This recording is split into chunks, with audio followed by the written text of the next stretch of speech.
And the handsome king and the beautiful queen made sweet, sweet love and had lots and lots of babies. And they all lived happily ever after.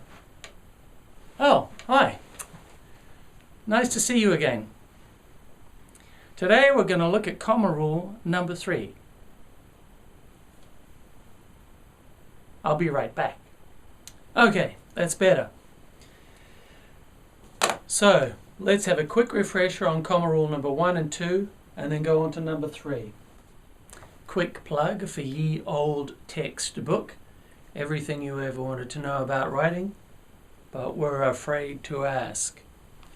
This covers the basics, and you can get it on Amazon, written by yours truly. If you remember, in comma rule number 1, we used commas and conjunctions, and, but, and so.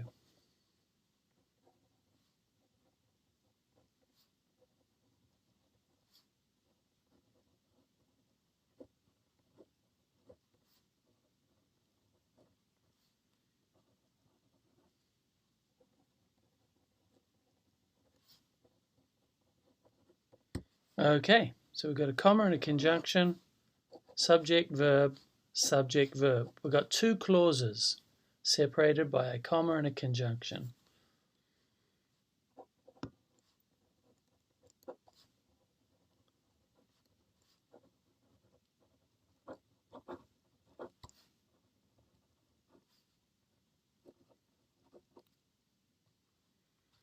Okay, but is contrary, right? She's saying a beautiful song, but no one listened. Oh, those people. Subject, verb, comma and conjunction.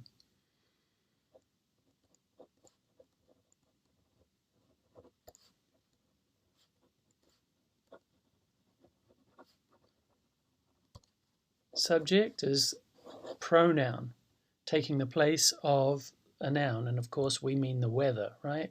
It rained, there's the verb, comma conjunction, subject, verb, I stayed home.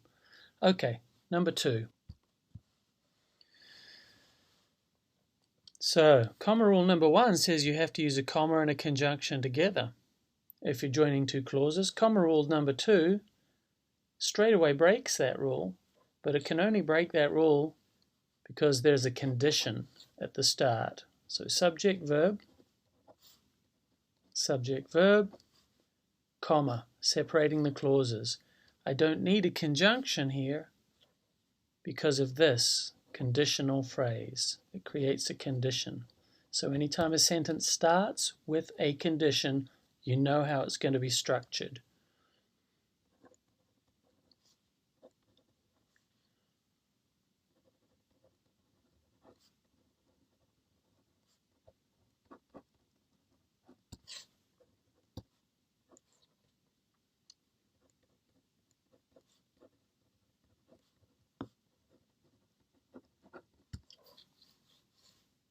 Subject, verb,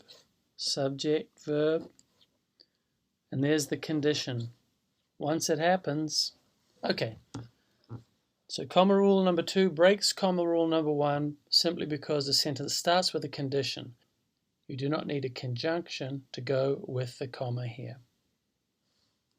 Whereas in comma rule number 1, you always have to have a comma and a conjunction together. Okay, now we're going to look at comma rule number 3. Da, da, da, da.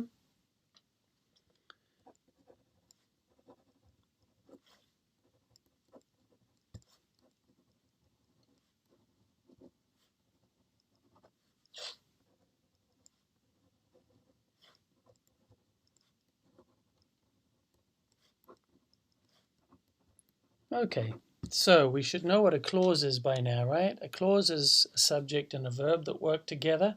So how many clauses do we have in this sentence? So first we've got to figure out the subject, and the subject is usually the first noun in the sentence. So there it is. And what did the dog do? Where is the verb? Okay, pretty easy to spot. The dog ran down the road. There is our basic clause. And we have inserted a descriptive element here. So here we have two commas, and these indicate to the reader, hey, I'm adding some extra info here. It's a descriptive element. The dog, with 3 legs and 1 eye, ran down the road. Let's try another one.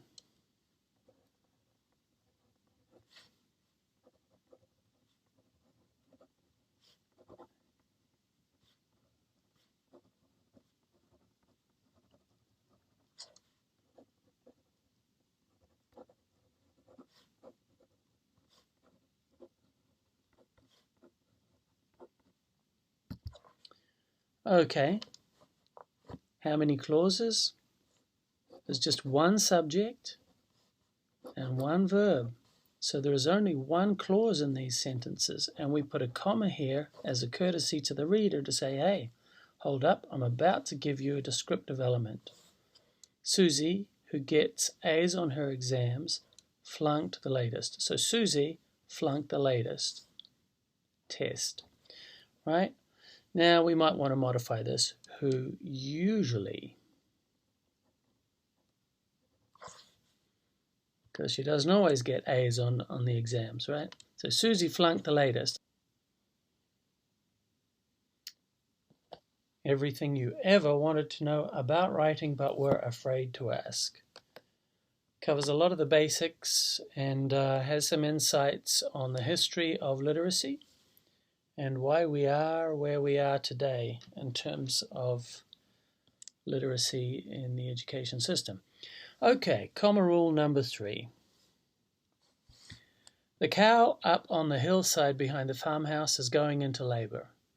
So, when we looked at comma rule number 1 and comma rule number 2, we were using commas to identify the structure of the sentence. And we're using those commas for the reader, not so much for the writer because you know what it is you're thinking, but the reader might be reading this 5 years from now, or you may have sent it to somebody miles away and they can't ask you a question about what you meant. So what you're doing is a courtesy to the reader to explain to them using punctuation how it should be interpreted. And so it's like traffic signals, right? So what we're trying to tell the reader here is how they can decode this sentence. The cow up on the hillside behind the farmhouse is going into labour. So we let them know, here's the subject. And what's the verb? How many clauses here? If you said 1, you're right. So there's the verb phrase. So we put comma in here and a comma in here to let the reader know the cow, oh, hold on a minute. By the way, I'm about to insert a little descriptive element here. The cow is going into labour.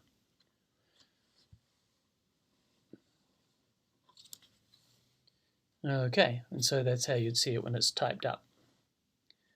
And of course, there's the basic clause. Now, page 68, we could rephrase this, we could restructure this sentence. We could say the cow is going into labour up on the hillside behind the farmhouse. This is just as good a sentence in its own right. And the thing to remember is that really what we're aiming for is to fill up our toolbox, our writer's toolbox, so that we can develop a style of our own and know that we're being clear and concise for the reader. So punctuation is not just about grammatical correctness, it's also about style and how you're delivering the message to your reader. If each of your sentences has the same style over and over again, your reader will become quite bored. But if you know how to change it up a bit, it's like a nice piece of music for your reader and it will always keep them interested. Let's have a look at a couple more examples. This is page 68 in the textbook. The woman, who had never studied in this country before, received A's on all her exams. Subject, where's the verb?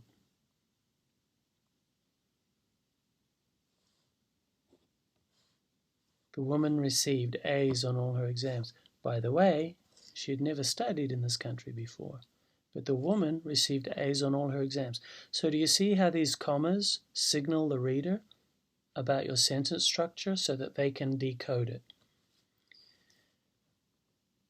A big yellow cat. Subject, what did it do? Jumped over the fence. So where do our commas go? They say, hold on. And if you notice what we're doing, a big yellow cat jumped over the fence. We're taking the clause and we're splitting it in half.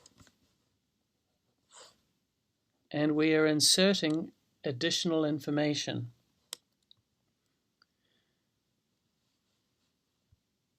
The greenhouse, which I used to live in when I was a child, has been sold for $1 million. So here we have the greenhouse. The house is the subject.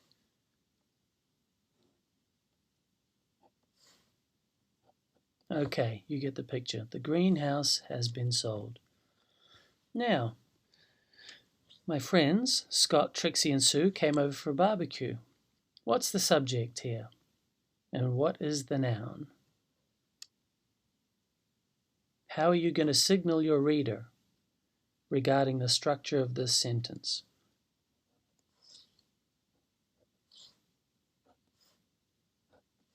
My friends came over for a barbecue. By the way, their names were Scott, Trixie, and Sue. Now, we see some commas going on in here already. And they are commas that pertain to making lists, and we're going to talk about that in just a minute. But as you can see here, we have 2 comma rules in one sentence. So it's not uncommon that you'll come across a sentence that may use 2 or 3 or 4 comma rules in the same sentence.